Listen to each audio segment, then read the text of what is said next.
Muy buenas tardes con todos los participantes que se encuentran en este último día del primer ciclo de conferencias virtuales sobre derecho procesal. Los organizadores se sienten contentos al tener tan gran acogida a este evento realizado. Depende de toda la situación que ha venido atravesando nuestro país, el tomar estas decisiones de poder compartir a través de los medios y herramientas tecnológicas un pequeño espacio para hablar para hablar sobre temas jurídicos y qué mejor sobre los procedimientos establecidos en el COGEB, en el Código Orgánico General de Procesos. Pues como se dijo al inicio, hoy es el último día de disertaciones en el cual tomaremos los dos últimos procedimientos establecidos en el COGEB, el cual viene a ser el procedimiento sumario y lo que vendría a ser el procedimiento de ejecución. Pues, sin más dilaciones a este evento, damos inicio a la disertación de la doctora Rosario Llanes Rodríguez, quien nos ayudará a exponer con el procedimiento sumario. La doctora Rosario Llanes es abogada de los tribunales y juzgados de la República de la Universidad Nacional de Chimborazo. Es autora del libro Creando un proyecto de investigación. A su vez es ayudante jurídico en el consultorio jurídico gratuito de la UNACH, así como también es ayudante jurídico en el Centro de Contravenciones de la Unidad de Aseguramiento Transitorio de Riobamba y consultorio jurídico AMGM. Es expositora en el Centro de Contraventores de la Unidad de Aseguramiento Transitorio de Riobamba por el Día Internacional para la Abolición de la Esclavitud y Día Mundial de los Derechos Humanos. Actualmente se desempeña como abogada en libre ejercicio en el consultorio jurídico CPY Legal Lawyers. Con ustedes, la doctora Rosario Llanes.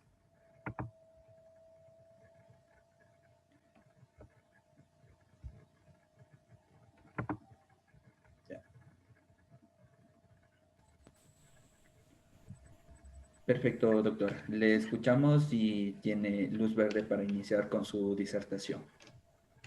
Muy buenas noches con todos. Antes que nada, quiero dar un profundo agradecimiento al grupo rector, al colectivo jurídico, al grupo Reunió Consultores por esta invitación que se me ha hecho llegar y más aún con tan excelentes expositores que han estado en estos días. También quisiera felicitar por el hecho de que han tratado de esta manera ayudar al conocimiento jurídico tanto de estudiantes de derecho como de profesionales. De la misma manera, bueno, quisiera dar quisiera de mi parte dar un profunda agradecimiento también a todas las personas que se encuentran aquí presentes y que nos han estado escuchando a cada uno de los expositores en estos días. También deseándoles que cada uno de ustedes se encuentren bien de salud, pues estamos atravesando momentos difíciles, tanto la sociedad como nuestro país, pero somos gentes luchadoras que sé que podremos salir adelante.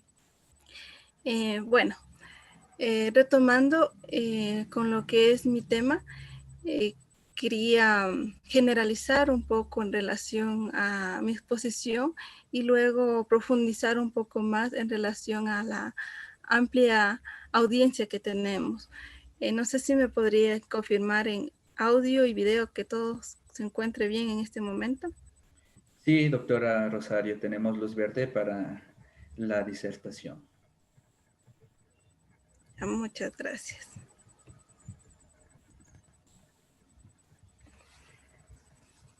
Muy bien. Bueno, antes que nada quisiera generalizar, como bien dije, ha traído cambios a nuestro jurídico, nuestra legislación como tal. Lo que se propuso con el Código Orgánico General de Procesos era ahí comprender algunas normas que permitan ayudar así a agilizar, a garantizar de forma directa como Código General porque un convenio de que se buscaba reducir el tiempo que se con el procedimiento que existían muchos factores de quejas por parte tanto de usuarios como de profesionales del derecho.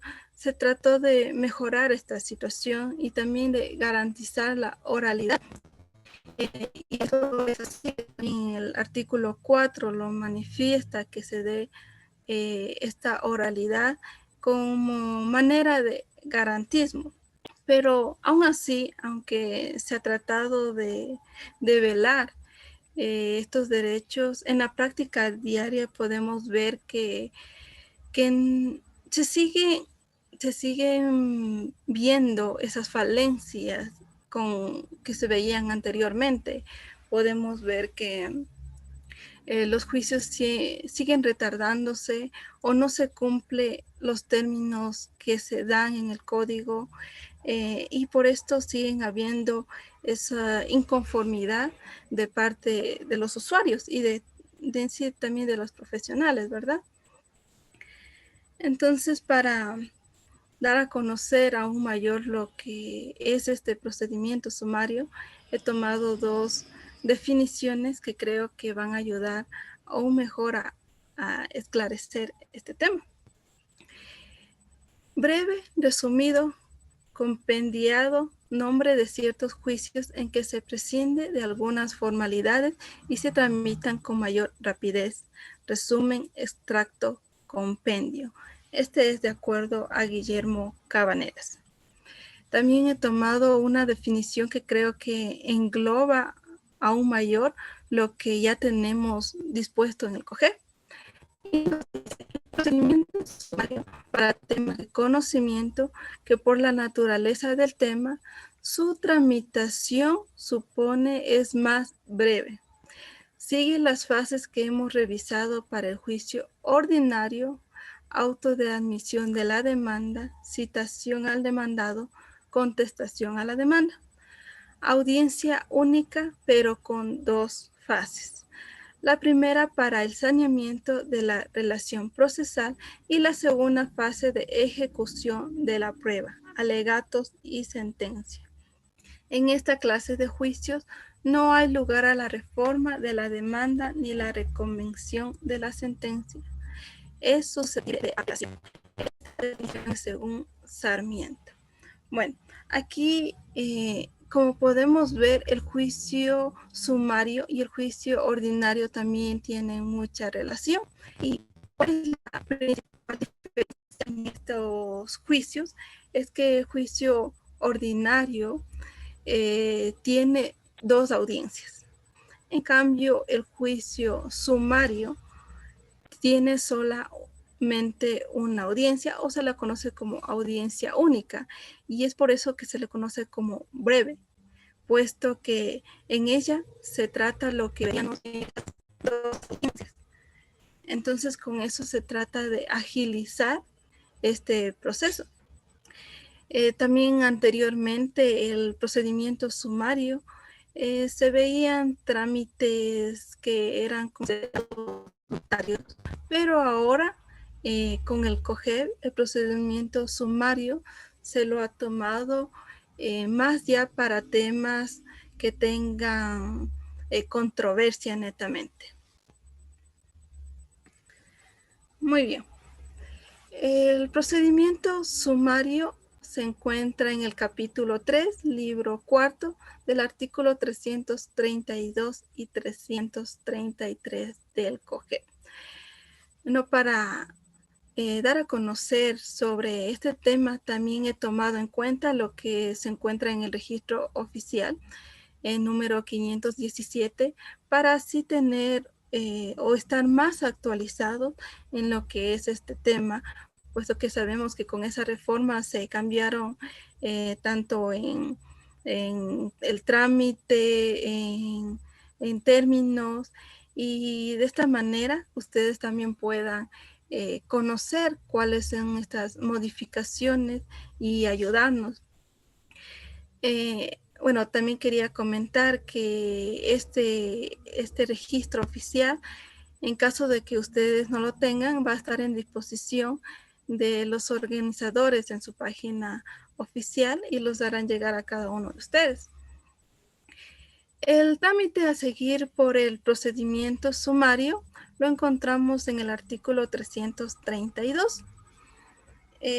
Si bien no lo puedo ampliar completamente a cada uno de su trámite, puesto que cada uno llevaría un seminario para explicar por su convención, por su actitud de ellos. Aún así, daré a conocer un poco de manera generalizada y de así demostrar o que puedan comprender y ayudarse cuando tengan uno de estas tramitaciones. Las ordenadas por la ley. En esta he tomado 2 de Código Orgánico General de Proceso que se encuentran en la disposición.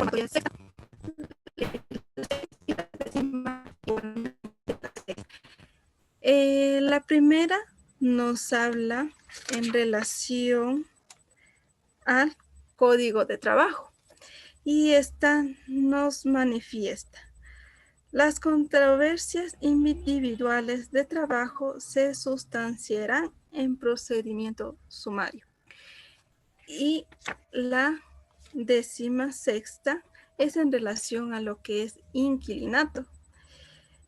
Trámite especial de reclamaciones. Las reclamaciones relativas a los preceptos contenidos en el artículo 33, en el artículo 3, 4, 5 y en general, todas las relacionadas con la privación de servicios y con las condiciones de idoneidad del local arrendado, así como las controversias derivadas de la relación de vencibilidad exclusiva en inmuebles sometidos al régimen de propiedad horizontal, se tramitarán en procedimiento sumario.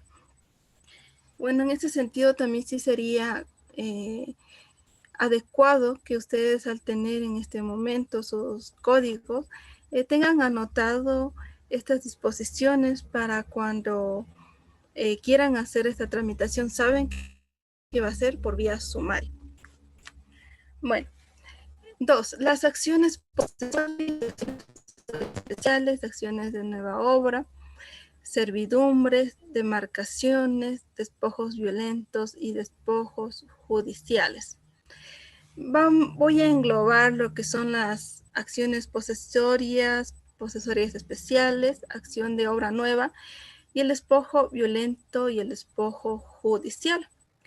Estas para conocer que su prueba principal, lo que aquí demarca, es en sí la pericia en la cual se hace la investigación del inmueble en el cual se está tratando. Bueno, en relación en servidumbres, anteriormente las servidumbres con el Código de Procedimiento Civil se le daba una tramitación muy especial o aparte. Ahora se encuentra conjuntamente con estas otras acciones. La demarcación de linderos.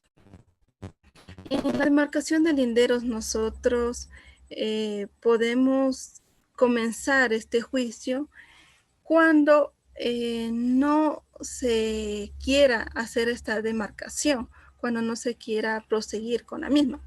Es al existir esta litis, este conflicto, entonces nosotros ya podemos continuar o seguir con lo que es el procedimiento sumario.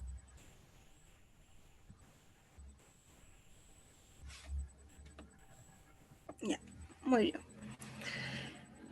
Las prestaciones de alimentos. Bueno, aquí cuando hablamos de alimentos, el Código Orgánico General de Procesos siempre es muy cauteloso en relación a los derechos de los menores. Es por eso que también vemos más artículos que nos ayudan a esta práctica en relación a esta materia. Es por eso que también posteriormente veremos que se le toma un término y una calificación diferente en relación a otros temas. Cuando hablamos de alimentos, estos son alimentos y todos sus incidentes, como puede ser aumento de pensión alimenticia, la disminución de pensión alimenticia.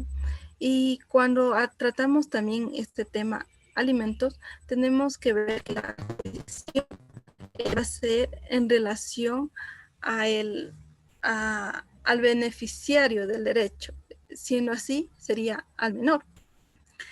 El divorcio contencioso. Tenemos el divorcio voluntario, pero este va en el procedimiento voluntario como tal.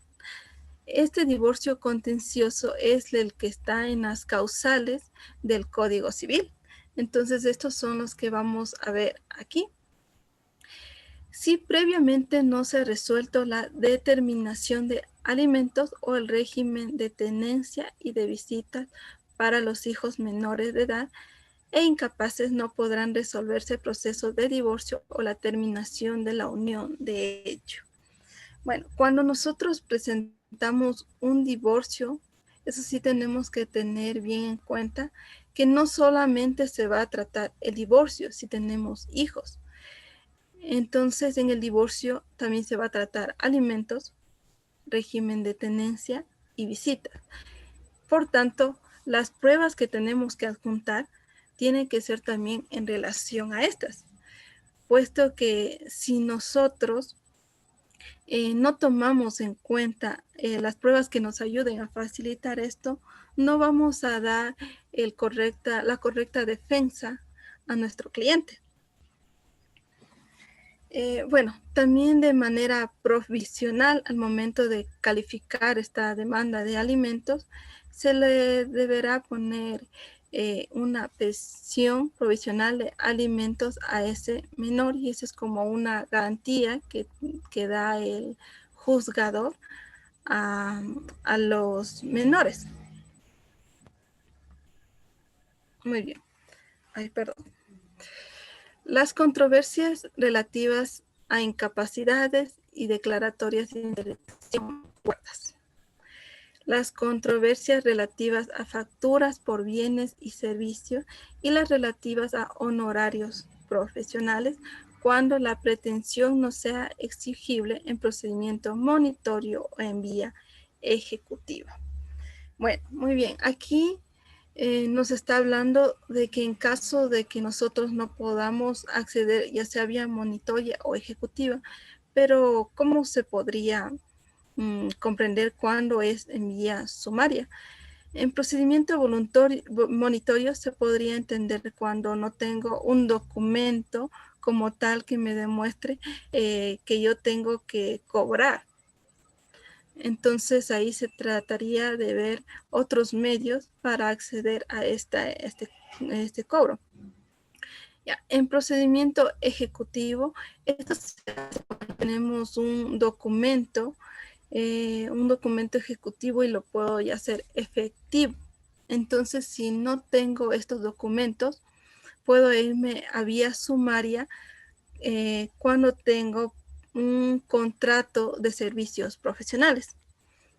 Es por eso que también a los abogados en libre de ejercicio se les recomienda que siempre hagan un contrato de sus servicios con el fin de garantizar obtener ese pago por lo que está tramitando o por la causa que está patrocinando. Y de esta manera puede garantizarse su cobro. Los casos de oposición al procedimiento voluntario. Aquí puse en mención cuáles son parte del procedimiento voluntario, como son el pago de consignación, rescisión de cuentas, divorcios, inventarios, autorización de ventas de bienes.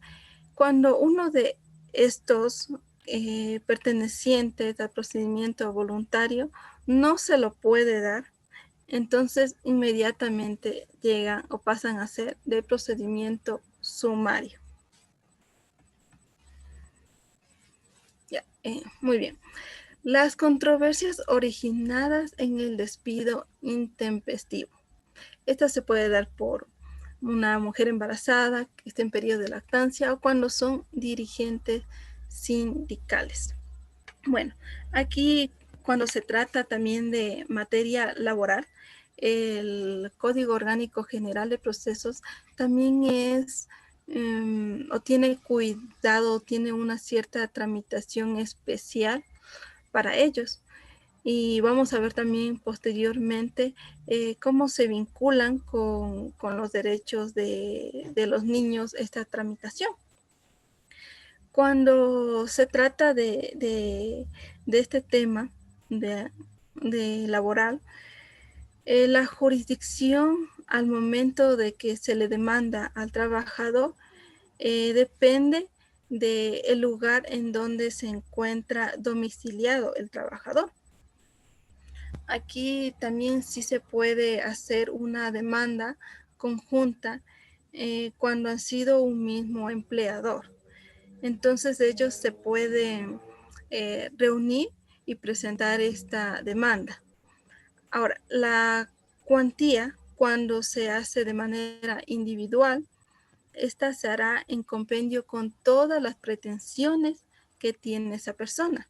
Pero cuando se la hace con manera conjunta, entonces esta recabará recabará el valor más alto de uno de los individuales. Ya. Esta, para cuando se hace de manera conjunta, también se pedirá que exista un procurador común para así poder tener una tramitación más efectiva. Las controversias generales en falta de acuerdo en la precio a pagar por la expropiación. Bueno, esta es netamente cuando no existe un acuerdo de cuánto se debe cancelar por la expropiación que se va a hacer. Una de las pruebas también aquí que importan mucho es la pericia que se da en relación al avalúo, al valor que el perito dé en ese momento. Y la partición no voluntaria.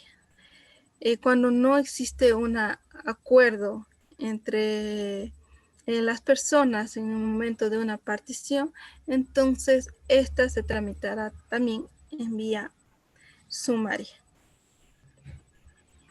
Ya, muy bien.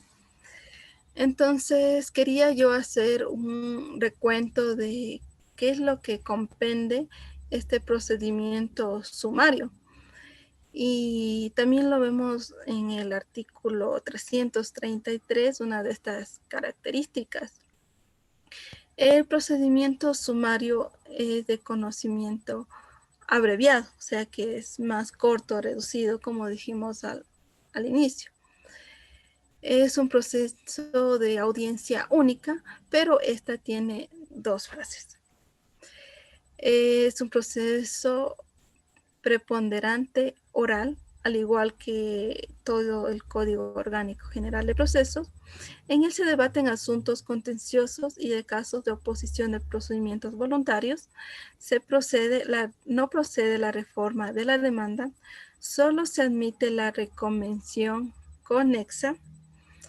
Para contestar la demanda y la reconvención se tendrá un término de 10, 15 días y 48 horas respectivamente a qué trámite es. Ya vamos a ver de qué trámite se darían estos días o esta irregularidad.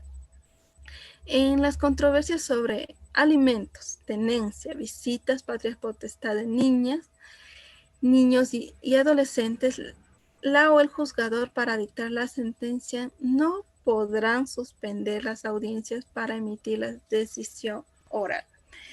El juez no puede suspender una audiencia cuando se trata de estos temas, y esto se ha tomado para así garantizar aún más los derechos de los menores, los derechos de los niños y adolescentes.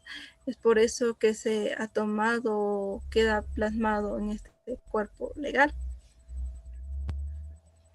Ya, muy bien. Entonces, el término para contestar la demanda. Para lo que es el procedimiento sumario y lo que los trámites que también acaba de mencionar, se les da un término de 15 días. Pero aquí vemos una disposición diferente en lo que son el materia de niñez y adolescencia, el despido intempestivo de mujeres embarazadas o en periodo de lactancia y los dirigentes sindicales. Y es por eso que a ellos se les reduce este término a solamente 10 días. También el Estado y las instituciones del sector público pueden contestar o tienen el término para contestar de 30 días. Entonces aquí vemos una diferencia de días dependiendo de en qué materia estamos o quién es el que va a contestar. Los términos para las audiencias únicas, aquí también vemos esta diferenciación en cuestión de términos. Aquí se da 30 días en todo lo que es procedimiento sumario a partir de la contestación de la demanda. Pero de igual manera, en materia de niñez, en laboral, se da 20 días, pero estos son a partir de la citación. Aquí vemos una diferencia también. Y en materia tributaria será 48 horas.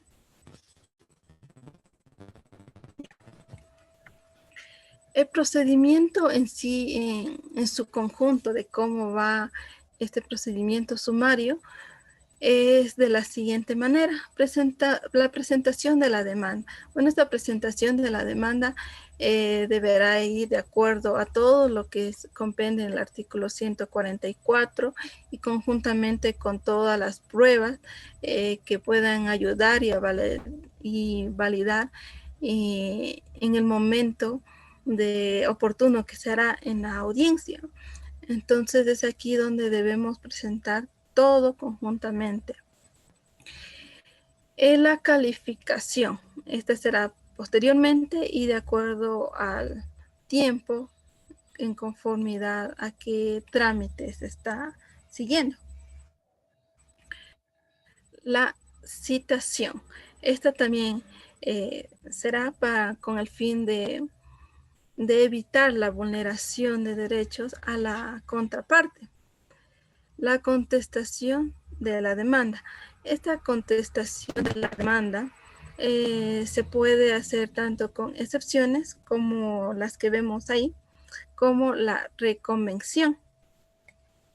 Muy bien, al momento de presentar estas excepciones se sigue viendo falencias por parte de los abogados en libre ejercicio, y es que anteriormente con el procedimiento civil lo que generalmente se hacía era contestar diciendo tengo excepciones en relación a todo lo que ha dicho la otra parte, y no se especificaba o no se daba a conocer más. Ahora se nos pide que cuando nosotros presentemos una excepción, cualquiera de las que están enmarcadas ahí, nosotros también tenemos que justificar el por qué. Entonces, no simplemente debemos presentar las pruebas de nuestra demanda como tal, sino también tenemos, diré de nuestra contestación, sino que también tenemos que presentar o adjuntar pruebas que demuestren que en verdad se está existiendo una excepción. Bueno, aquí posteriormente también vemos lo que es la audiencia única. Ya, la audiencia única, estas se dan, como vimos, en dos fases. La de saneamiento, fijación de puntos de debate y conciliación. Y la segunda, que es pruebas y alegatos, con la reforma que también se dio, nos decía que estas se tienen que desarrollar en el siguiente orden: el debate probatorio, el alegato inicial, la práctica de la prueba y el alegato final. Esta medida se ha tomado para mejorar y proteger también así los derechos. Cuando se da la primera fase de saneamiento, lo que se quiere hacer es que se evite lo que realizaban anteriormente o los profesionales de derecho, puesto que al ver ellos que no estaba correctamente dándose el procedimiento, ellos dejaban que llegue hasta casi las últimas instancias y ahí decidir o corregir que no estaba bien el procedimiento. Es decir, que viendo esto, se hace un saneamiento desde un inicio para evitar estas, no sé, estas costumbres malas que tenían anteriormente los profesionales de derecho, y con eso también evitar el gasto tanto a las partes como al sistema judicial. La fijación de los puntos del debate. Cuando tomamos en cuenta esto, debemos tener mucho cuidado, porque cuando se habla de los puntos de debate, bueno, primero, en primera instancia, el juez es el que da a conocer cuáles son los puntos del debate, da paso al abogado y posteriormente es el que decide. Pero si nosotros no tomamos en cuenta por algún error y olvidamos uno de los puntos de debate, ya no podemos después exigir que se dé o que se resuelva ese punto que queríamos dar a llevar. Entonces, siempre tenemos que tomar en cuenta cuáles son los puntos que queremos que se resuelvan en el momento de la audiencia. La conciliación.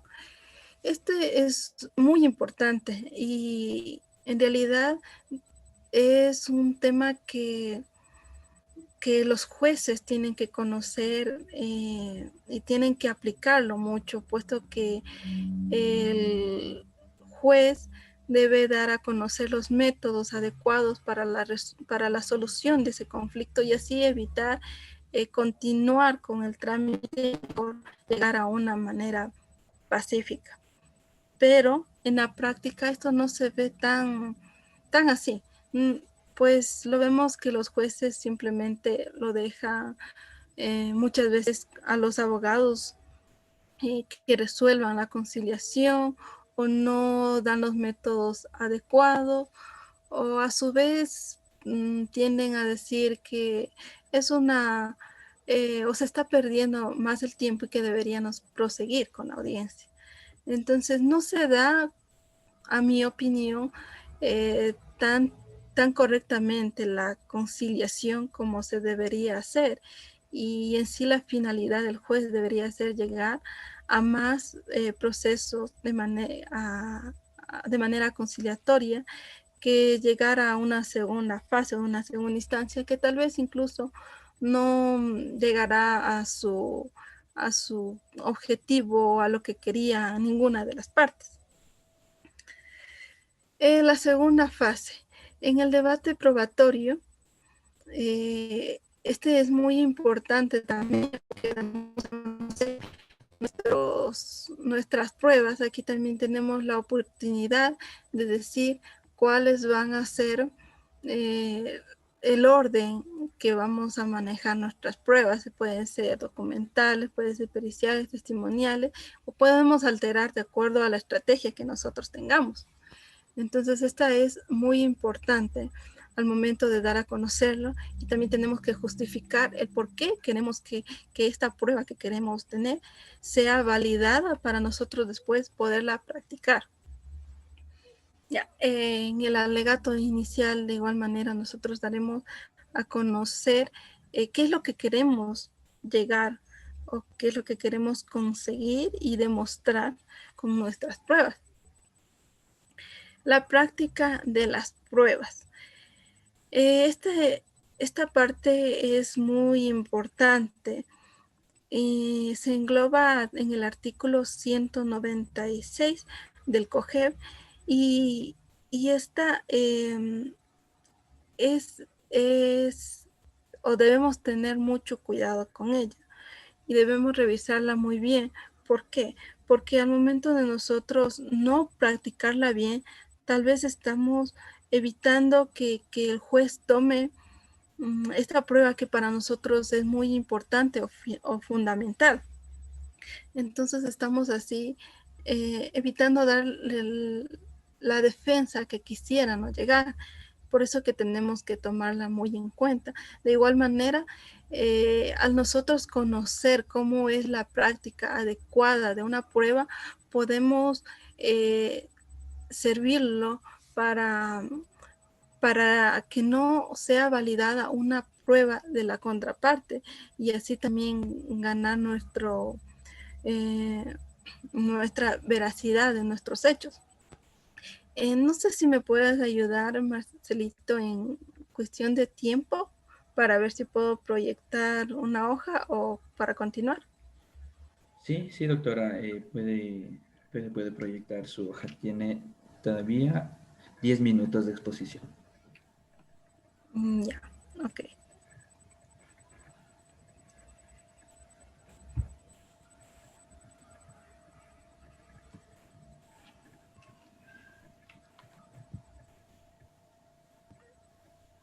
Ya, muy bien. Como en esta capacitación quería también dar a conocer de una manera cómo podemos ayudarnos con esta parte de la práctica de la prueba y evitar así tener una mala práctica y no tener cada uno de eh, de nuestras pruebas adecuadamente. Quería también tener un documento que les ayude a ustedes, tanto a los estudiantes como a los profesionales, a esclarecer mejor cómo se puede realizar esta práctica. Es por eso que de esta manera quería dar una manera general de una muestra de una audiencia sumaria y cómo desarrollarla adecuadamente. En este documento también quería mostrarles que se encuentra videos de cómo se realiza el procedimiento sumario de acuerdo al Consejo de la Judicatura, una presentación de un régimen de visitas y cómo así también esto les puede ayudar a garantizar su defensa. Y bueno, este documento que quería que vean aquí va a ser llegado para ustedes con los que están coordinando para esta capacitación, y sé que les van a ayudar mucho tanto en sus estudios como de manera profesional. Muy bien, voy a continuar ahora con la diapositiva.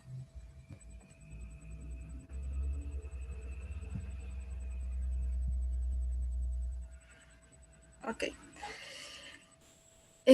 Bueno, ya vimos cómo es este procedimiento. Ahora vamos a ver en cuanto a lo que es la apelación y casación. La apelación sí se puede dar en determinados, digamos, en determinados casos, pero la casación no se puede dar en lo que es este procedimiento sumario. Entonces, para aclarar más de lo que es la apelación, podemos ver aquí que se encuentra en el artículo 333, numeral 6, exactamente en relación a esta apelación. Y la apelación se puede dar en las resoluciones de alimentos, tenencia, visita, patria potestad, despojo violento, despojo judicial. Pero esta va a tener un efecto no suspensivo. Eso quiere decir que se dará el trámite o sea, se continuará con el trámite de apelación, pero la resolución podrá seguir corriendo o efectuarse ya. En lo que es que no se puede dar esta apelación ni tampoco un recurso de hecho es cuando existen las controversias entre el abogado y su cliente por el pago de honorarios. Entonces, en estas causas no se va a poder percibir lo que es la apelación ni el recurso de hecho.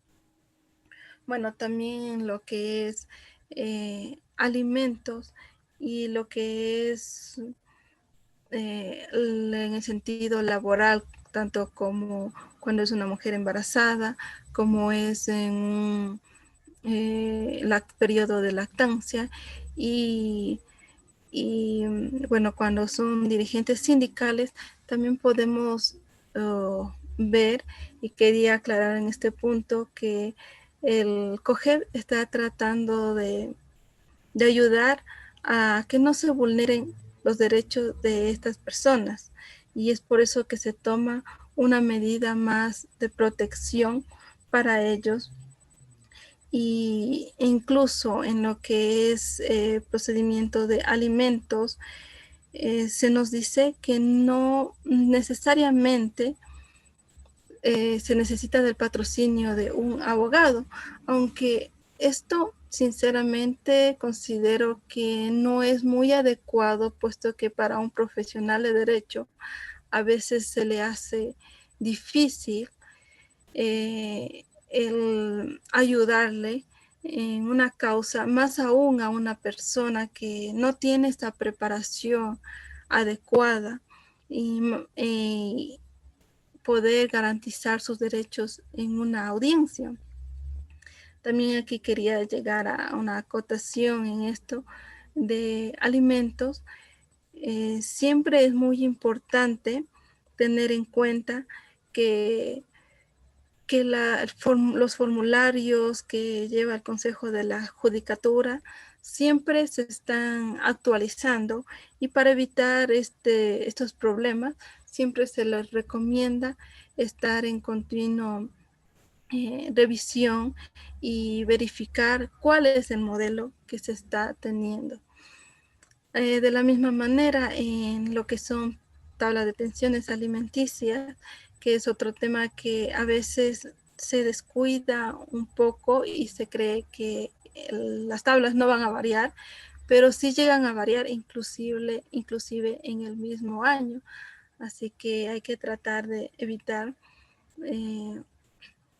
no dar la defensa adecuada que quisiéramos y mejor siempre estar en constante aprendizaje como se lo está tratando con los organizadores de este evento. Y bueno, eso es en cuanto a lo que quería dar a conocer. Si tienen ustedes alguna pregunta o alguna inquietud, sean libres de hacerlo. También, como bien dije, la información que di a conocer la haré llegar a los organizadores para que ustedes puedan tenerlo y también les pueda ayudar en todo lo que ustedes necesiten. De igual manera, están ahí mis contactos si que quieren a realizar alguna pregunta y yo estaré siempre dispuesta a responderla. Muchas gracias. Muchas gracias, doctora Rosario Llanes, por su excelente disertación sobre el procedimiento sumario establecido dentro del COGEB.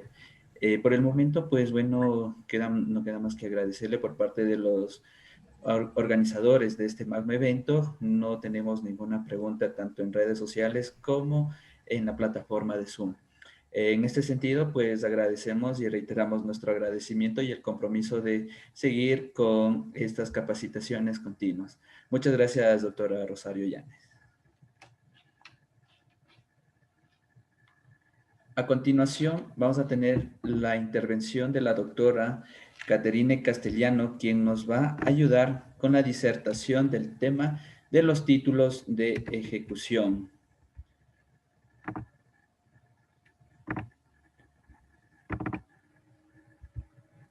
La doctora Caterine Castellano es máster universitario en Derecho de la Familia por la Universidad Internacional de La Rioja y abogada de la Universidad Central del Ecuador. Participó en el primer curso avanzado del Código General de Procesos. Fue asistente legal en juzgados de coactiva y por más de 3 años abogada senior del estudio jurídico Arboleda y Asociados, brindando asesoría y patrocinio legal a diferentes entidades financieras, siendo especialista en la recuperación de cartera judicial por medio de procedimientos ejecutivos.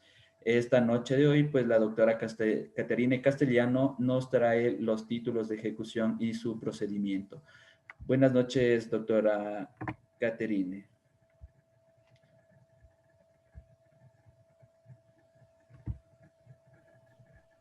Buenas noches. ¿Me pueden escuchar? Sí, perfecto. Muy buenas noches con todos. Buenas noches con todos los presentes, distinguidos doctores, abogados, estudiantes de Derecho. Mi nombre es Caterine Castellano. Aquí, mal nombre, denme un segundo.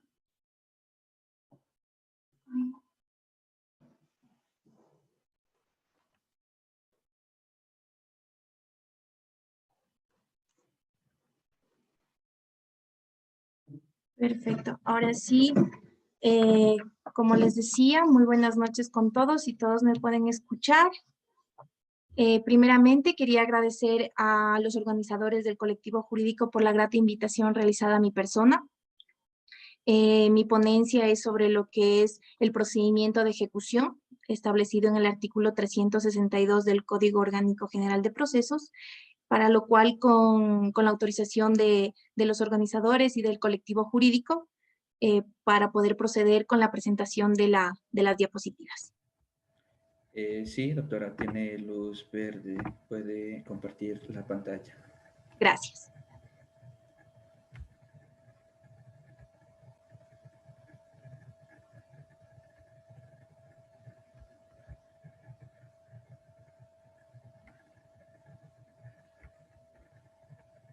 Un segundito, doctora. Tenemos una compartida de pantalla doble. Permítame un segundito.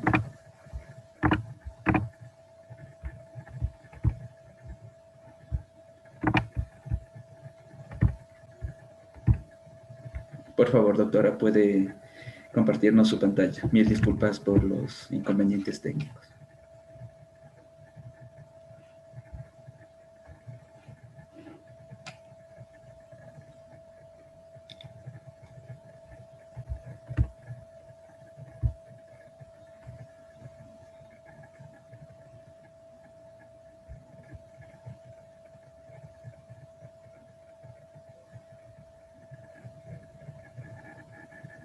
Me indica si podemos compartir. Por favor, ¿puede activarle su audio? Lo que pasa es que no tenía audio, no le puedo decir que sí o que no, pero ya muchas gracias. Ahora sí me deja compartir, no sé si ya se pudo compartir, si pueden visualizar todos. No. Perfecto, ¿Ahí sí? ahí estamos con las diapositivas. Perfecto, entonces, ahora sí, vamos a empezar con lo que es el procedimiento de ejecución. Cabe mencionar que es bastante amplio, entonces se ha tratado de reducir con respecto tanto en diapositivas y con el tiempo, ¿no?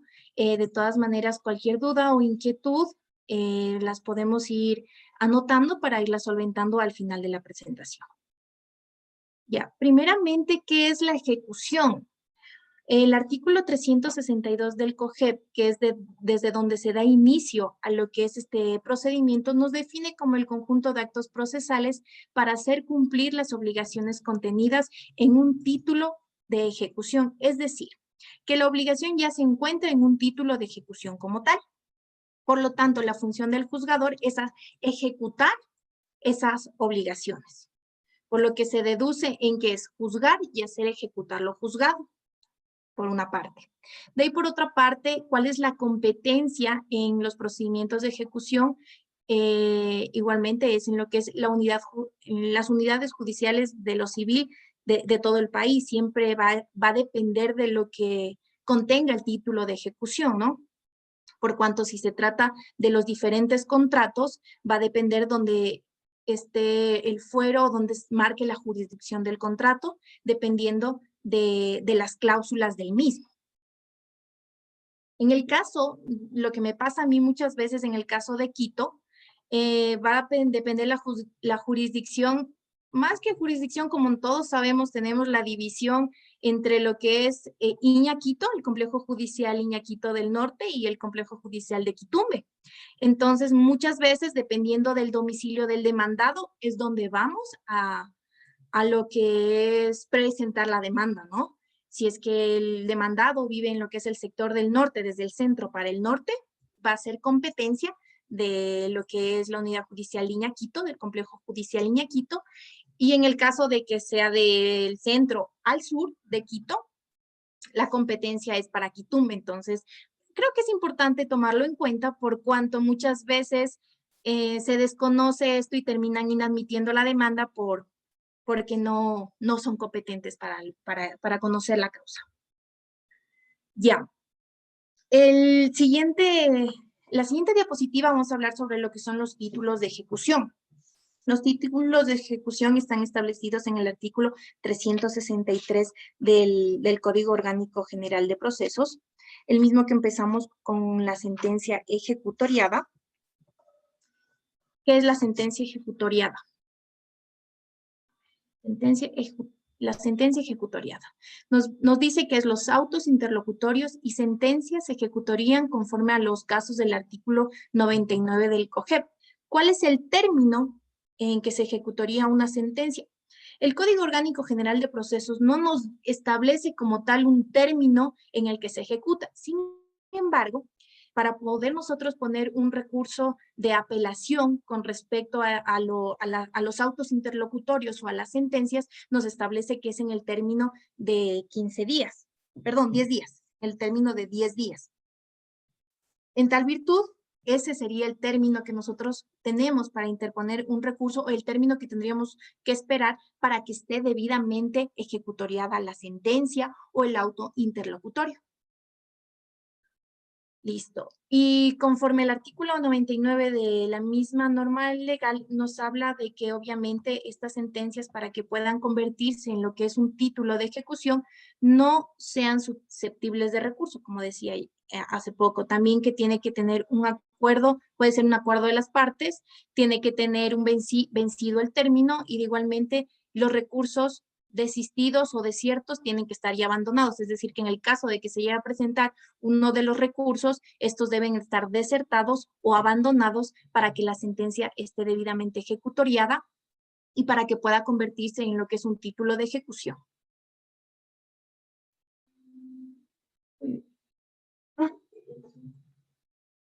El siguiente...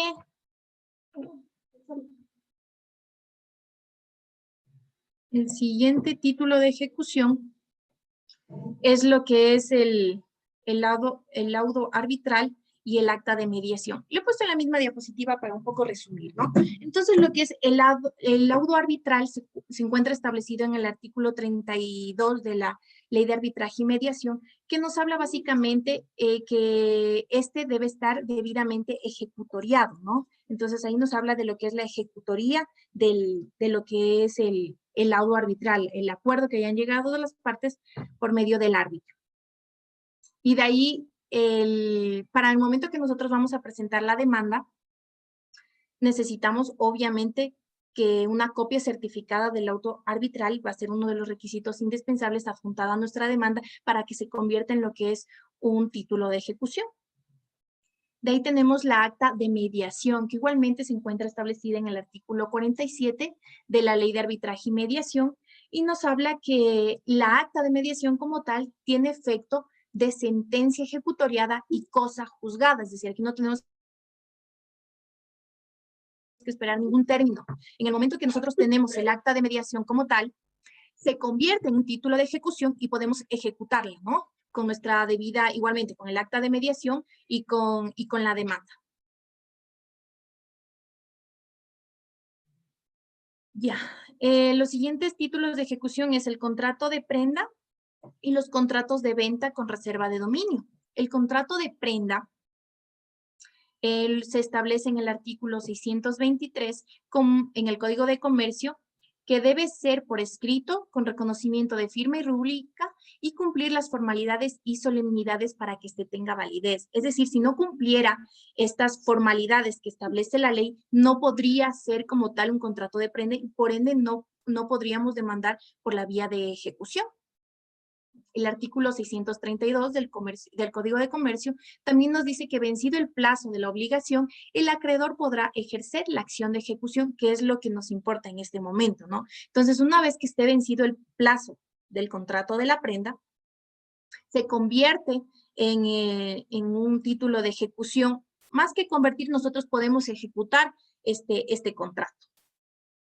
Particularmente considero que hay que tomar en cuenta las cláusulas de los contratos. Es muy importante leer lo que dice el contrato, porque en las mismas y en la mayoría lo que tienen es una cláusula de vencimiento anticipado, cuando obviamente lo que es el deudor deja de cancelar o deja de pagar las cuotas respectivas. Entonces, al momento que tiene la cláusula de vencimiento, generalmente dice que la cláusula de vencimiento es en el caso de que deudor deje de pagar una o dos o más cuotas, automáticamente se declara vencida la obligación en la misma cláusula. Entonces, no necesariamente tendría que estar vencida la obligación, sino que en el momento que no cumplió una de las cuotas, queda vencida toda la obligación y podemos demandar el contrato de prenda por vía de ejecución, ¿ya? Obviamente, dependiendo, tenemos que adjuntar el contrato de prenda, tablas de amortización, una liquidación actualizada, y eso van a ser nuestros requisitos para poder presentar la demanda, tomando en cuenta el artículo 142 del COGEP, que nos dice todos los demás requisitos que hay que cumplir y que debe tener nuestra demanda. De ahí, por otra parte, tenemos los contratos de venta con reserva de dominio. Igualmente, el artículo 356 del Código de Comercio nos establece que el vendedor podrá reservarse el dominio de los objetos vendidos hasta que el comprador haya pagado la totalidad del precio. Estos contratos de reserva de dominio se dan todo el tiempo. Básicamente, un ejemplo sería Pepito Pérez se compra un carro y como no tiene para comprarse el carro, pide un préstamo a una entidad financiera. Pide este préstamo a la entidad financiera, la entidad financiera le dice, bueno, no hay problema, yo pago a la concesionaria, el señor Pepito Pérez se compromete a por poco 3 años o 5 años a pagar el préstamo, pero esta entidad financiera cede todos los derechos, la concesionaria cede todos los derechos a la entidad financiera, por lo que la entidad financiera va a poder demandar por vía de ejecución los contratos de reserva de dominio en cualquier momento cuando el deudor deje de cancelar una de las cuotas. ¿Correcto? Entonces, estos son los ejemplos más claros que pasan todos los días. Igualmente, en el momento que nosotros vamos a presentar la demanda, aparte de los generales de ley, o sea, aparte de los requisitos que establece el COGEP, vamos a necesitar el contrato de venta de reserva de dominio, vamos a necesitar la cesión de derechos, porque aquí ya no, quien demanda ya no es la concesionaria como tal que prestó el carro a Pepito Pérez, sino la entidad financiera. De igualmente, es importante que estos contratos, tanto el contrato como la cesión, se haya inscrito en lo que es el registro mercantil. Entonces, también necesitamos esas inscripciones para poder demandar. De igual manera, vamos a necesitar la tabla de amortización, vamos a necesitar una liquidación y obviamente, como se trata de un vehículo, vamos a necesitar el certificado de vigencia que nos emite el registro mercantil y que el juzgador nos va a pedir que esté actualizado. En ocasiones también piden el certificado único vehicular, pero eso no es muy común. En realidad son todos los que digo, el contrato, la cesión, el certificado de vigencia, las inscripciones respectivas, tabla de amortización y liquidación. Entonces, ese es un poco con ejemplos tal vez para entenderlo de mejor manera. Ya, los siguientes son títulos emitidos en el exterior. También son títulos de ejecución. Son las sentencias, laudo arbitral, acta de mediación. En eso casi no cambia como al principio. La diferencia es que estos son emitidos en el exterior, es decir, de cualquier país del mundo, siempre y cuando se tenga convenio y o sea, que no vaya contrario a la ley, ¿no? O sea, que tengan convenios internacionales con el Ecuador. Entonces, en ese caso van a ser homologados y podrán convertirse en lo que son títulos de ejecución. Igualmente, tanto la sentencia, laudo arbitral o un acta de mediación debe cumplir con todas las formalidades externas necesarias para ser consideradas auténticas en el estado de origen, ¿no? Entonces, si por ejemplo aquí en Ecuador las sentencias o los autos se ejecutarían en 10 días, pero tal vez en otro país del que quieran seguir como el procedimiento de ejecución se ejecutaría en 15 días, obviamente se tiene que esperar esos 15 días, ¿no? Entonces hay que tomar en cuenta que tienen que cumplir todos los requisitos en el país que se está emitiendo. Ok, a ver, siguiente. La transacción. Esta puede ser aprobada judicialmente o puede estar celebrada sin mediar. La que es aprobada judicialmente nos explica en el artículo 235. Ayudaría mucho si tuviéramos todos en realidad nuestro COGEP en la mano, que nos dice que válida es aquella que el juez va a autorizar en el proceso. Es decir, si es que las partes llegan a un acuerdo extrajudicial, ya está el juicio, pero las partes llegan a un acuerdo extrajudicial. Pueden interponer cualquiera de ellas un escrito diciendo que están llegando a un acuerdo y obviamente el juez va a aprobar dicho acuerdo, siempre y cuando esté con los términos legales, ¿no? Y esté dentro de los parámetros legales como tal. Esta acta transaccional está establecida prácticamente, este acuerdo aprobado en el artículo 235 del COGEP y se viene a convertir en un acta transaccional y si llega a un acuerdo se archiva el proceso como tal. De igual manera, esta transacción puede ser celebrada sin mediar conforme al artículo 347, numeral 7, que también nos habla que estos tipos de transacciones se pueden demandar por vía ejecutiva o por vía de ejecución. Eso va a quedar a discrecionalidad del acreedor prácticamente. El auto.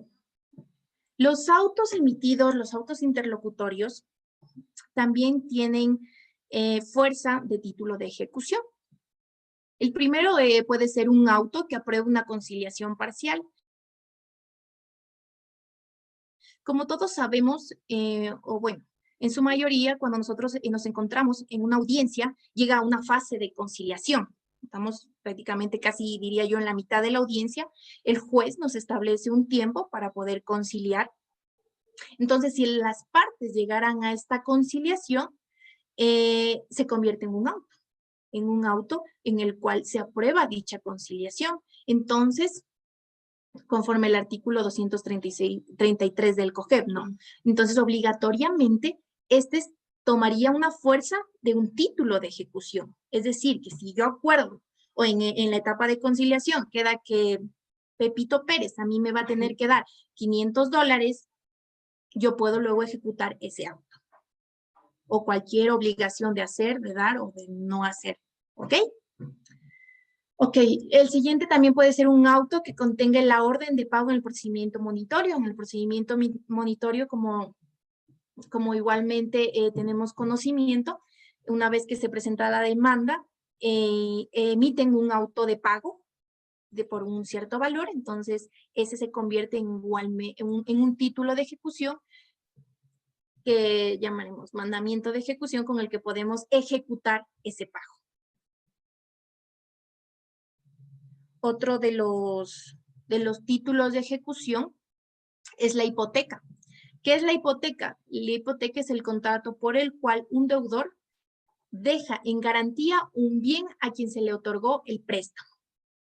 Más comunes son la casa, ¿no? Se hipoteca la casa para comprar o para hacer ciertas cosas a cambio de un dinero, ¿no? Entonces, esta hipoteca, este bien que va a dejar el deudor es como una garantía, generalmente iguales en las entidades financieras que pasa esto, estos tipos de contratos, el contrato de hipoteca, y la entidad financiera va a dar un monto determinado dependiendo del avalúo interno que ellos hagan. Entonces, ¿qué pasa cuando lo que es el deudor deja de pagar? Entonces, obviamente, la entidad financiera va a seguir con este contrato de hipoteca un juicio de ejecución, porque este está convertido en lo que ahora es en un título de ejecución. Entonces, el acreedor hipotecario tiene para hacer, es la función de la hipoteca, es hacer pagar con las cosas hipotecadas los mismos derechos que el acreedor prendario sobre la prenda, ¿no? Según el artículo 2326 del Código Civil. Ya, ¿cuáles son las etapas procesales en lo que es títulos de ejecución? No quiere decir que estas que yo he puesto aquí, que es presentación de la demanda, notificación y audiencia de ejecución, no están en el código, no quiere decir que existan en realidad, pero para poder dar una mejor explicación, yo las he dividido en 3, ¿ya? Porque como decía hace un momento, la ejecución sí es bastante, más que compleja, larga, y en realidad no se puede explicar todo en una sola hora, ¿no? Necesitaríamos en realidad, creo que una semana, o si no son como mínimo. Entonces, vamos a la primera fase en la que yo divido en la siguiente parte. Primero es la presentación de la demanda, ¿no? Con respecto, tomando en cuenta el artículo 142 del COGEB, o sea, que son los requisitos para presentar la demanda, que ya todos los conocemos. Y en lo que es el numeral 13 que nos dice los siguientes generales de la ley, según corresponda el proceso, vamos a poner, por ejemplo, nuestro título de ejecución o todos los anexos que nosotros creamos pertinentes según los títulos de ejecución que ya expliqué hace un momento. Entonces, una vez que se presenta la demanda, hay 2 opciones. O nos califican o no nos califican. Si es que no nos califican, nos mandan a aclarar la demanda en el término de 5 días. Si es que aclaramos, nos califican, o puede ser que igual aclaremos y no nos califican y automáticamente se archiva el proceso. En el caso de que sí nos califican la demanda, nos emiten una providencia calificando la demanda y a su vez que presentemos los comprobantes de gastos que se hayan incurrido dentro del proceso, digámoslo así, para poder hacer una liquidación. De hecho, puse un ejemplo de lo que es una que no se calificó. Ahí está. Entonces, este es un ejemplo de una demanda, de un procedimiento de ejecución en el cual se presentó la demanda y no se calificó y manda que se aclare y se complete, ¿no? Entonces, nos van a decir los numerales, ojalá puedan verlo bien, con respecto que mandan los numerales que ellos consideran que no están bien en nuestra demanda. Entonces, nosotros igual tenemos 5 días, no encuentro nos dice que aclaremos en el término de 5 días. Bueno, nos dan 5 días para aclarar la demanda, ¿ok?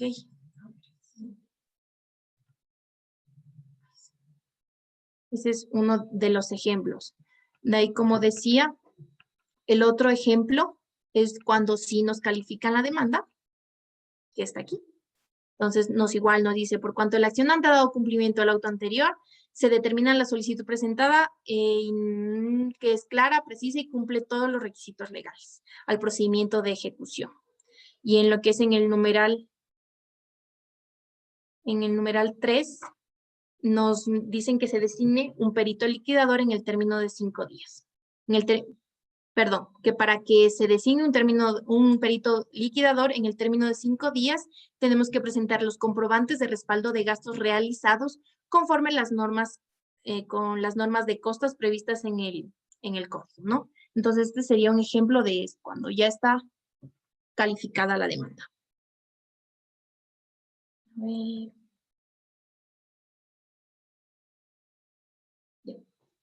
Una vez que nosotros presentamos por medio de escrito los comprobantes de gastos en los que se han incurrido, se va a designar un perito liquidador. Entonces se designa el perito liquidador.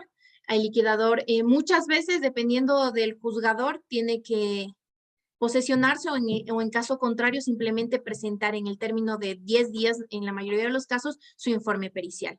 Una vez que el informe pericial es presentado, debidamente con su factura y cumpliendo todos los requisitos, el juez nos pone en conocimiento a la parte actora, que somos los que estamos demandando, y tenemos dos opciones, o ratificar el peritaje o impugnar el mismo. Entonces, si nosotros estamos de acuerdo con el peritaje, vamos a ratificarlo, igual con un escrito, y en el caso contrario, si es que no estamos de acuerdo con el peritaje porque tal vez no considero valores, tal vez porque la liquidación no concuerda, tal vez porque los números no corresponden, entonces vamos a impugnarlo y diciéndole al perito que tiene que aclarar en ciertas partes, ¿no? Ya. Segunda fase. En el mejor de los casos, ya, se presentó el peritaje, perdón, se ratificó el peritaje, se puso el escrito, entonces, ¿qué hace el juzgador? Emite el mandamiento de ejecución. Entonces, el juzgador emite el mandamiento de ejecución, el mismo que tendrá ciertos requisitos, como es la identificación precisa del lado del ejecutado que debe cumplir la obligación, es decir, del demandado. ¿Ya? La determinación de la obligación como tal, es decir, que debe X, que el señor debe, ¿no? Y debe pagar. Y igualmente el valor que debe pagar. Y la orden al ejecutado de pagar o cumplir con la obligación en el término de 5 días. Igualmente le dice al señor que usted debe tanto y tiene término de 5 días para cumplir con el mandamiento de ejecución. Y en la misma providencia nos van a decir que vamos a notificarle al demandado. Si tengo un ejemplo que podemos revisar de un mandamiento de ejecución. Aquí está. Entonces, agréguese a los otros el escrito que antecede, que es en el que yo ratifico prácticamente el peritaje, en lo principal por no haber observaciones al informe presentado por el perito y por corresponder al estado de la causa, de conformidad a lo establecido en el artículo 362 del COGEP, se procede a dictar lo siguiente: mandamiento de ejecución, que se dispone que la parte demandada Espinosa Pozo, Julián Javier, como ven aquí, identifica, ¿no? Ese es el demandado. Entonces, identifica a la persona en el término de 5 días y de igual manera a quién tiene que pagar, que es la parte actora, y cuánto es el valor que tiene que pagar. Diciéndole que en el caso de no hacerlo, se procederá con la ejecución forzosa. Listo. Entonces, regresemos a donde nos quedamos, que es... Listo. Entonces ya la han notificado. Entonces ahora tenemos que notificar. Entonces nos tenemos que igualmente sacar las copias pertinentes para que se notifique. Se envía, que prácticamente es la citación, ¿no? La notificación es la citación, sino que hace la diferencia, que cuando se trata de un mandamiento de ejecución se le denomina notificación. De ahí, una vez que se le llega a notificar a lo que es el deudor, este tendrá que presentar sus oposiciones con respecto, o de conformidad, mejor dicho, al artículo 373 del Código Orgánico General de Procesos, que podrán ser, que nos establece, ¿no? No es que solamente puede hacer la negativa pura y simple de todos los fundamentos de derecho y de hecho que establece la demanda. No, ya no. Tiene que establecerse unas excepciones previas y a una oposición conforme el artículo 373 del COGEP. Es decir, que es pago o donación en pago. Es decir, que el señor ya pagó. O sea, yo ya pagué, yo soy la deudora y ya pago y lo demuestro, ¿no? Con la respectiva prueba. O puede ser una dación en pago, que es decir, entregar un bien a cambio de saldar la deuda como tal. De ahí tenemos la transacción, que es un acuerdo comercial, puede ser también una de estas. Puede ser la remisión, que viene siendo condonación. La novación, la confusión, puede ser por compensación, o puede ser por la pérdida o destrucción de la cosa debida, es decir, que ya no existe como tal la obligación. Entonces, también puede ser falta de cumplimiento del mandamiento de ejecución, es decir, que al deudor se le puede notificar igualmente en persona o se le puede notificar por boletas. si es que ya está legalmente notificado y en el término de 5 días no comparece o no pone ninguna de las oposiciones establecidas en la ley, es decir, en el artículo 373, entonces nosotros podemos pedir una razón de no pago. Es decir, le decimos al señor juez, el demandado, el señor X, no ha dado cumplimiento a su mandamiento de ejecución. En tal virtud, proceda con la ejecución forzosa. Entonces, cuando hay esta falta de cumplimiento, el juez va a establecer un auto en el cual va a publicar en la página web el mandamiento de ejecución y va igualmente a oficiar a lo que es a la super de bancos, a la super de Economía Popular y Solidaria, va a oficiar a la DINARDAP, va a oficiar a la Agencia Nacional de Tránsito. ¿Con qué objetivo? Con el objetivo de buscar bienes. Es decir, aquí nosotros vamos a poder embargarles un vehículo, podemos embargarles una casa, vamos a poderles embargar las cuentas, y ese es el objetivo, ¿no? O sea, ejecutar la obligación puesta en un título de ejecución. En el caso de que fuera un contrato de reserva de dominio, en este momento le vamos a hacer conocer al señor juez que hay una reserva de dominio. Entonces vamos a solicitar que se embargue el bien o el vehículo, ¿no? Vamos a solicitar para lo cual deberá oficiar tanto designar un nuevo depositario y oficiar a la Policía Nacional para poder proceder con el embargo.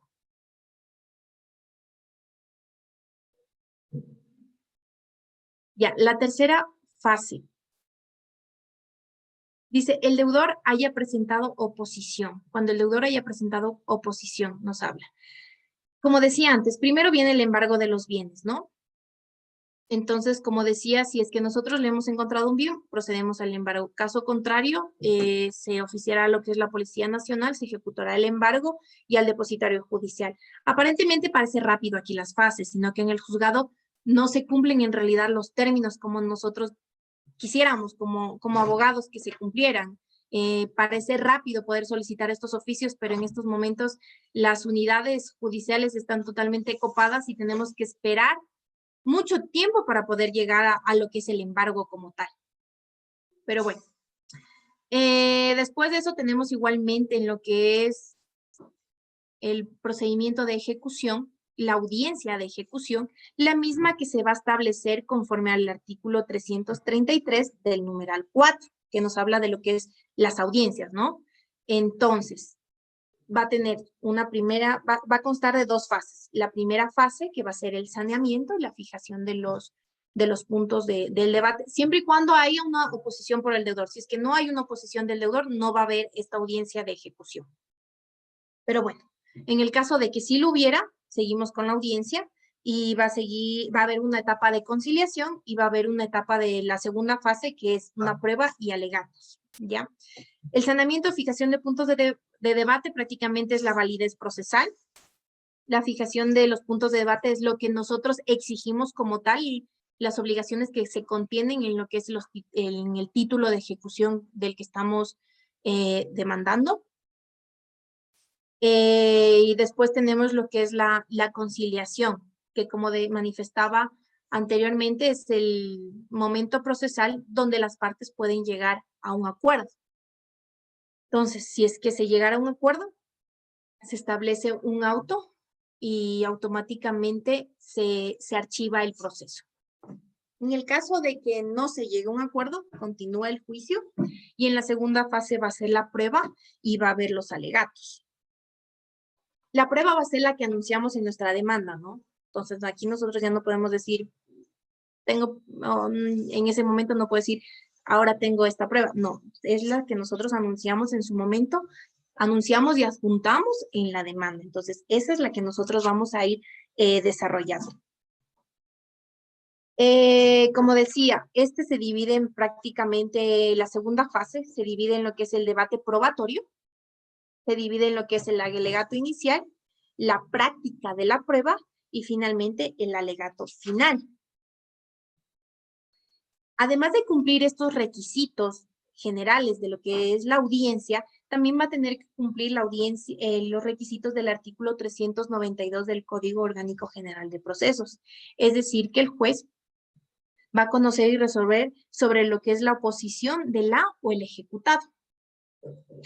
Es decir, si tal vez el demandado, su oposición era que ya va a ser una dación en pago, entonces va a resolver sobre esa oposición.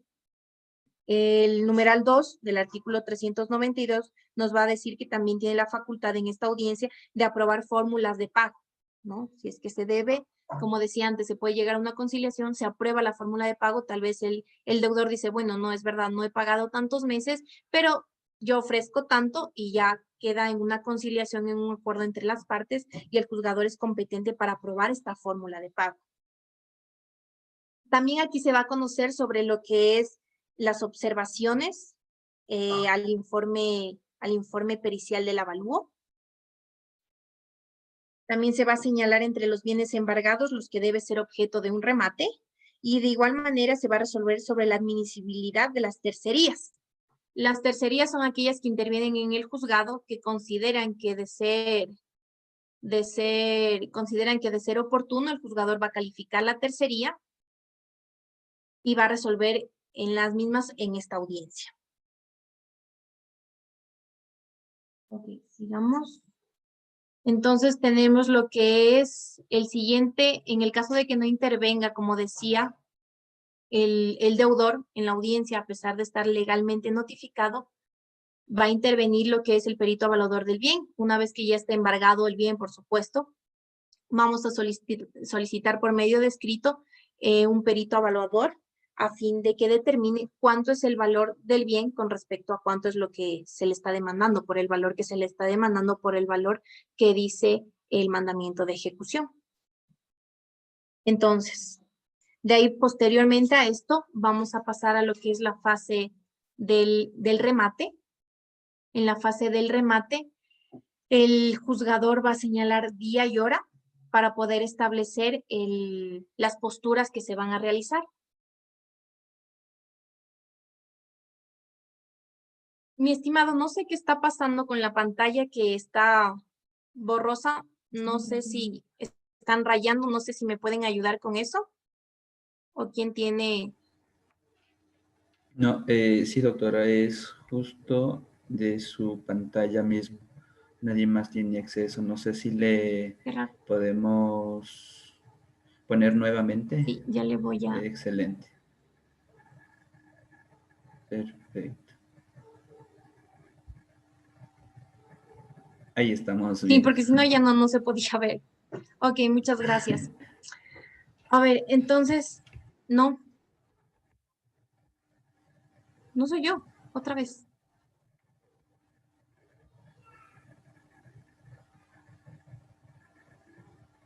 Bueno, como vamos a continuar, como decía, una vez que se establece el perito evaluador, vamos a proceder al remate. Se señalará día y hora para el remate y podrán intervenir todas las posturas pertinentes. Una vez establecidas las posturas, se va a realizar una audiencia de calificación de posturas que va a ser señalada día y hora por el juzgador y en ese momento va a intervenir igualmente el acreedor y todas las posturas realizadas y se va a hacer un auto de calificación de postura. El juzgador, una vez que haga el auto de calificación de posturas, va a ver si tiene todos los requisitos necesarios conforme al Código Orgánico General de Procesos. Posteriormente va a establecer un auto de adjudicación. El auto de adjudicación es aquel en el que el juzgador adjudica el bien rematado o el bien inmueble, tanto un bien inmueble, tanto bien inmueble como bien mueble, podrá rematarlo.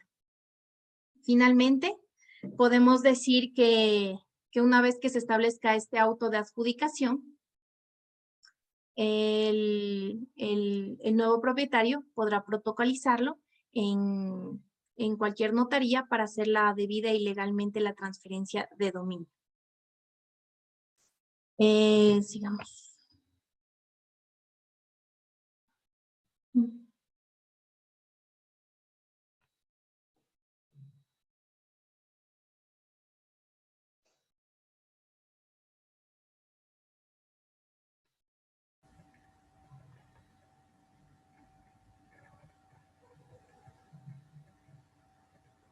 Ok, gracias. Con respecto a esto es lo que es todo lo que es el procedimiento de ejecución, cómo se ha podido reducir y tratar de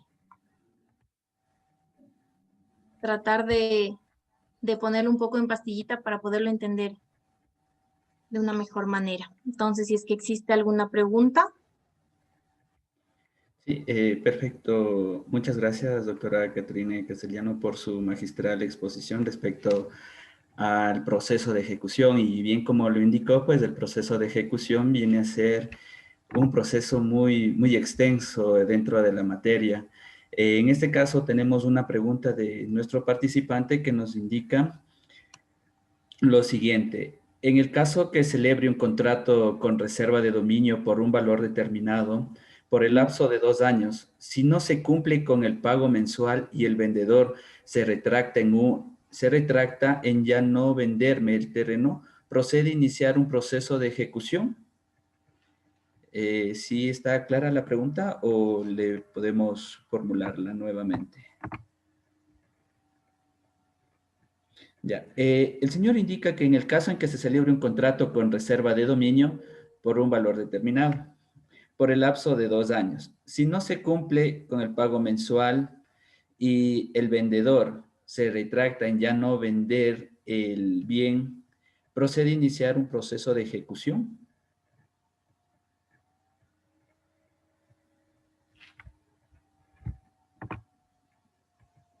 Perdón, ¿puede activarle el audio, doctora? No tenemos su audio.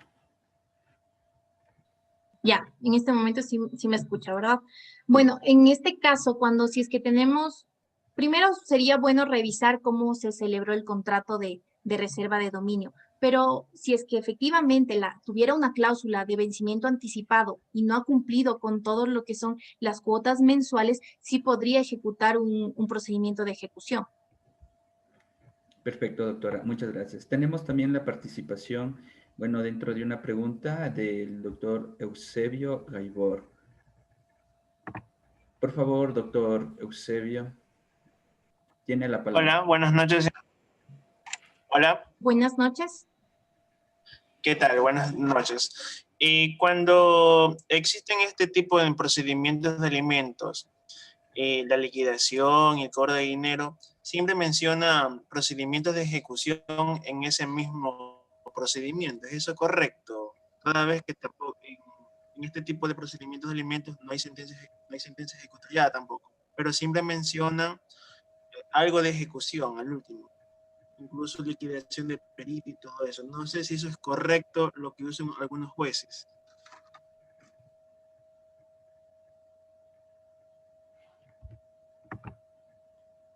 Por favor, doctora. Sí, un segundo, sino que se me desactiva el audio, no sé por qué. No sé, no le pude escuchar bien, mi estimado doctor. No sé si puede ponerse un poco tal vez mejor al micrófono. Hola, hola, ¿me escuchan? Sí, sí le Ahí le escuchamos. escucho mejor. Doctora, en los procedimientos de alimentos, cuando ya es el cobro de dinero y la liquidación, el juez sabe dictar. No sé si ese término de ejecución es correcto en juicio de alimentos. Ya, ok. Verá, en el procedimiento de ejecución como tal no existe en el caso de pensión de alimentos la liquidación. Sin embargo, cuando es tanto procedimiento de ejecución, cuando es un procedimiento en el caso de menores, cuando es de menores, sí existe un valor. Entonces, este valor se convierte en un mandamiento de ejecución. Y este mandamiento de ejecución, obviamente, sí puede proceder la ejecución forzosa e inclusive podemos hasta embargar cualquier bien que tenga el alimentante. ¿Ya? Pero no como tal vamos a ingresarlo por otra etapa, porque sería un poco de pérdida de tiempo, ¿no? Pero sin embargo, lo que es una liquidación, si el señor, me invento, adeuda unos $15,000 y no ha cancelado ese valor del peritaje realizado, sí se convierte en un mandamiento de ejecución y sí podemos realizar una ejecución. Entonces, sí estaría, pero no en el procedimiento de ejecución como tal, sino en el mismo procedimiento de menores. No sé si me pude hacer explicar. Sí, perfecto, doctora. Tenemos también la intervención de otro participante con el doctor Enrique Arboleda. Por favor, doctor, tiene la palabra. Buenas noches, doctora. No sé si me escucha. Sí, sí, le Sí, muy escuchamos. buenas noches, doctor. Le escucho perfectamente. Gracias, muy gentil. A ver, en el procedimiento de ejecución establecemos de que nace principalmente de un mandamiento de ejecución. Mi pregunta Correcto. es, los mandamientos de ejecución que nacen de las actividades comerciales como tal, yo obtengo un mandamiento de ejecución de un contrato, no específicamente de reserva de dominio, sino un mandamiento de ejecución efectivo. Yo puedo ejecutar el mismo a través del mismo proceso o necesariamente necesito ingresar a través de una tercería. Como de una tercería. A ver, le repito la pregunta. ¿No Por es cierto? favor. Yo soy uno de los acreedores del demandado. Si ¿Ya? yo tengo al demandado, ¿no es cierto? Y determino, yo tengo un mandamiento de ejecución a través de ese demandado, ¿cómo lo tengo que ejecutar? Si no soy, si no soy parte procesal. Por supuesto, ahí podría ser por medio de una tercería, por cuanto ya tiene un mandamiento de ejecución en otro proceso. Si ave circunstancia, digamos, usted no es acreedor como tal de esta persona, usted puede intervenir con copia certificada del procedimiento y del mandamiento de ejecución de su juicio e intervenir en el juicio principal donde exista una hipoteca o donde exista un embargo como tal ya de un bien. Sí podría intervenir. Perfecto. Muchas gracias, doctora, por su solvente respuesta. Tenemos una pregunta más ya en honor al tiempo que nos hacen a través de redes sociales de nuestra fanpage de Colectivo Jurídico. Nos indican que en la ejecución de un acta de mediación, en la calificación ordenan el pago de lo adeudado y no pagan dentro del tiempo concedido y se sienta la razón de no pago. Luego de haber sentado esta razón, ¿qué procede?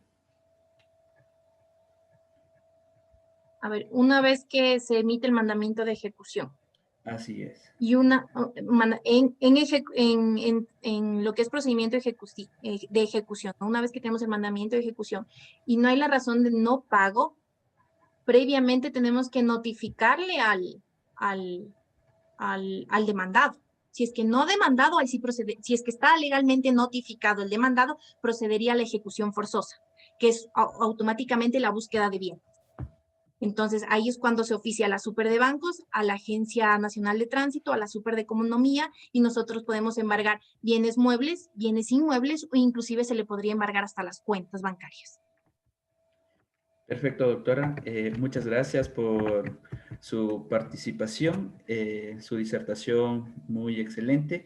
Tenemos felicitaciones por parte de todos los participantes, así como en redes sociales.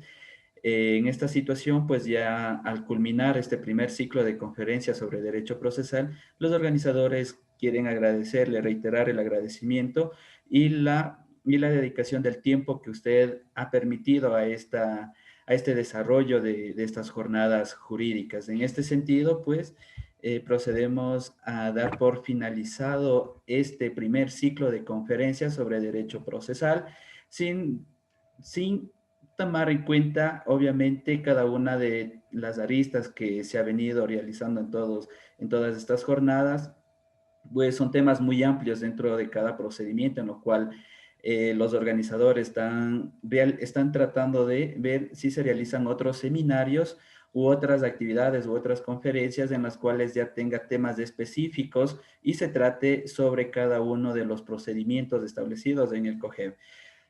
Sin más que decirles, pues sigan las redes sociales de Colectivo Jurídico, del Grupo Retor y de RepNew Consultores. Han sido los organizadores del presente evento, el cual ha permitido forjar esta pequeña disertación y estas pequeñas charlas sobre los procedimientos establecidos en el COGEB que permiten aumentar un poco más de nuestra de nuestros conocimientos, pues como bien lo dijo el filósofo romano Séneca, en el cual indicaba que estudia no para saber una cosa más, sino para saberlo mejor. Con esto me despido, ha sido un gusto el poder contar con cada uno de ustedes, estimados participantes, sin más que decirles que sigan con el estudio y la capacitación constante del mundo del derecho, pues esto ha forjado y ha permitido que se realice grandes cambios dentro de la estructura de nuestro país. La academia es un punto muy importante en el ámbito jurídico, que lo cual lo hemos ido forzando cada uno de nosotros. Tengan una muy buena noche con ustedes y agradecido con cada uno de sus asistentes y de los ponentes. Muchas gracias. Una buena noche.